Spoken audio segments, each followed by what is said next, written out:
नमस्कार। आपका अखबार के इस अंक में आपका स्वागत है। मैं हूं प्रदीप सिंह। संगठन का व्यक्ति अगर शीर्ष पर, शिखर पर पहुंचता है तो उसका असर पूरे संगठन पर दिखाई देता है। वो किस तरह से संगठन की सफाई करता है, किस तरह से उसको आगे बढ़ाता है, किस तरह से नए लोगों को जोड़ता है और किस तरह से पुराने लोगों को, जो पार्टी को या राजनीतिक दल की बात कर रहा हूं तो पार्टी की ही बात करता हूं, उसको नुकसान पहुंचा रहे हैं।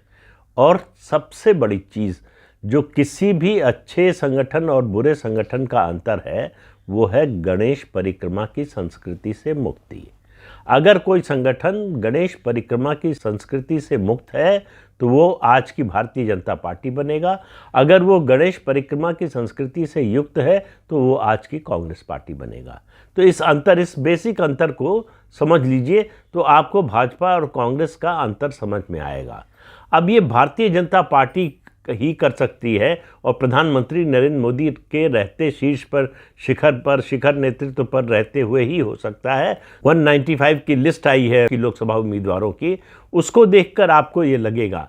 कुछ अपवादों को छोड़ दीजिए तो इसमें कोई एक व्यक्ति आप नहीं बता सकते कि जो गणेश परिक्रमा के कारण पहुंचा है।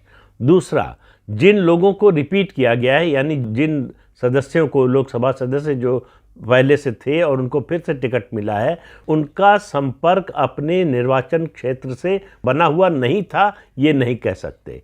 तो निर्वाचन क्षेत्र, प्रधानमंत्री लगातार 2019 का चुनाव जीतने के बाद से जितनी पार्लियामेंट्री पार्टी की मीटिंग्स हुई हैं, संसदीय दल की बैठकें हुई हैं, संसद का सत्र जब चलता है तो हर मंगलवार को बैठक होती है, उसमें कहते थे आप निर्वाचन क्षेत्र के लोगों के संपर्क में रहिए, काम कीजिए, लगातार काम, यही उनका संदेश हर बार रहता था। बार बार कहते थे कि रिपोर्ट कार्ड तैयार हो रहा है।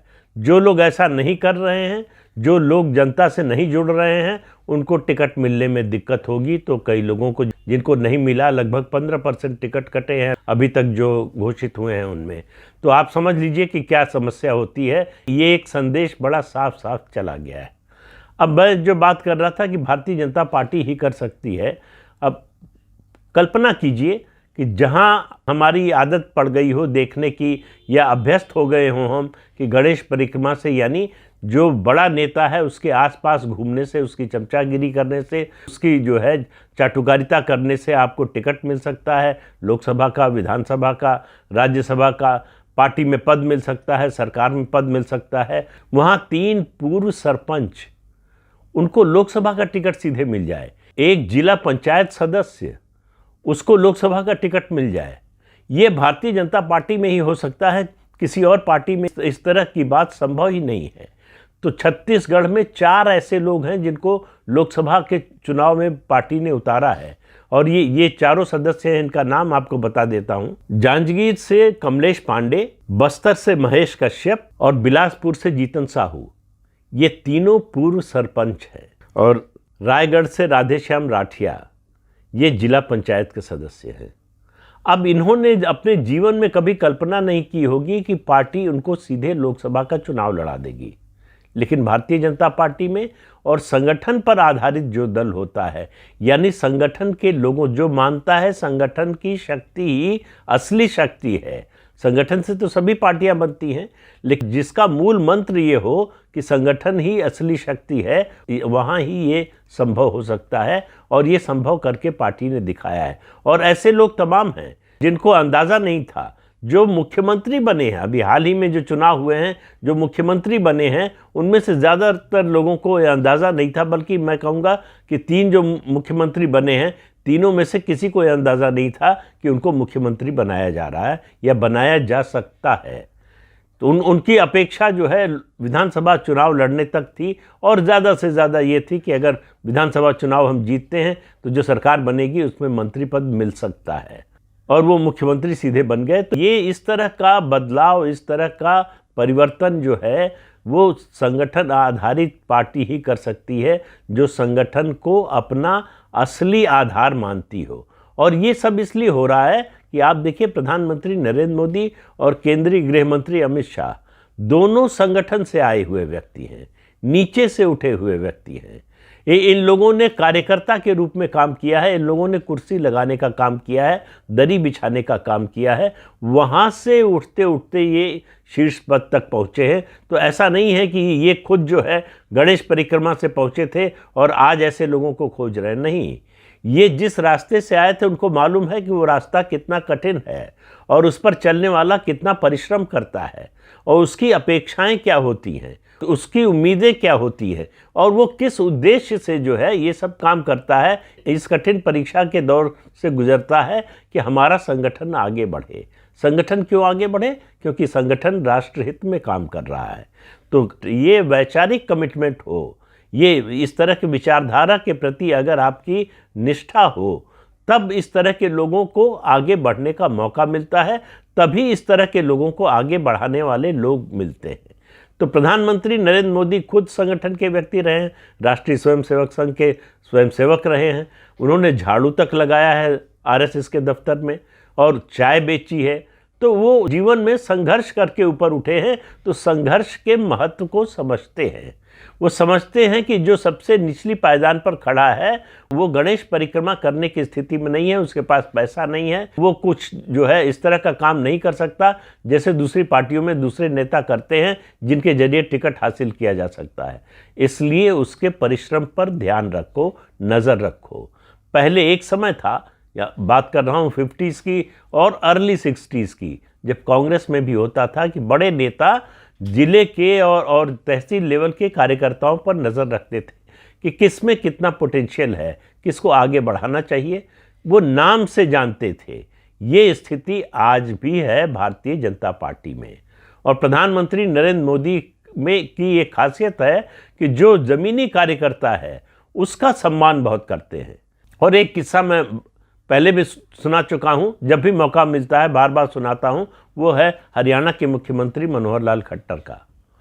जब जाट आरक्षण को लेकर आंदोलन चला था हरियाणा में, उस समय बड़ी हिंसा हुई थी। उसके बाद जो है खट्टर के खिलाफ काफ़ी माहौल बन गया था।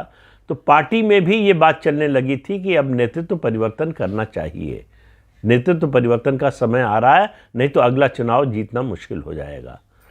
ये बात प्रधानमंत्री तक पहुंची तो उन्होंने सिर्फ एक सवाल पूछा, अब भी ईमानदार हैं कि नहीं?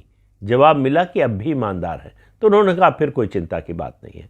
ईमानदार व्यक्ति को सज़ा नहीं देती जनता, ईमानदारी को हमेशा पुरस्कृत करती है जनता, मतदाता।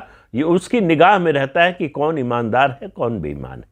अब आप देखिए, ये तो हो गई संगठन की बात। अब सफाई की बात। 3 लोगों का टिकट कटा है और प्रोमिनेंट नेता हैं, कोई ऐसे नेता नहीं है जिनको ऐसे ही दुप्पल में टिकट मिल गया हो। दिल्ली से प्रवेश वर्मा पूर्व मुख्यमंत्री साहिब सिंह वर्मा के बेटे हैं, सांसद हैं, अभी तक तो हैं ही। उनका टिकट कटा है। उनका टिकट कटा है उनके एरोगेंस की वजह से। उनका टिकट कटा है क्षेत्र की जनता से पार्टी की अपेक्षा के अनुरूप संपर्क नहीं रखने से। उनका टिकट कटा है विवादास्पद बयानों के कारण। तो हेट स्पीच का पिछले दिनों जो माहौल बना था, किसी पार्टी ने कोई काम नहीं किया।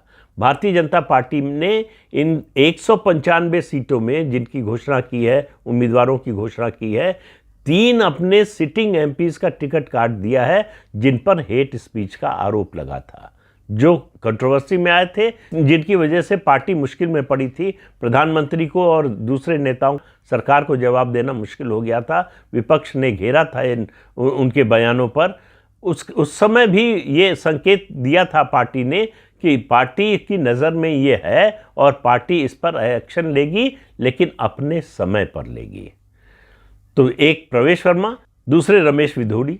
रमेश विधोड़ी को आपको मालूम है संसद में उन्होंने जो है एक बीएसपी सांसद के खिलाफ जो कुछ बोला था, उस पर बड़ा हंगामा हुआ था। मांग हुई थी कि उनको पार्टी से निकाले भारतीय जनता पार्टी, और तमाम तरह का दबाव बना था कि ये पार्टी की मानसिकता है, इसी पार्टी के नेतृत्व की शह पर ये सब बोला गया, ये कहा गया, यही विचारधारा है इनकी। सब आरोप लगता रहा। पार्टी जो है उसने संज्ञान लिया कि ये जो किया है, पार्टी ने कहा भी कि ठीक नहीं किया है। रमेश विधोड़ी को माफ़ी भी मांगनी पड़ी, लेकिन इसके बावजूद पार्टी के मन में था ये संदेश ठीक नहीं जा रहा है।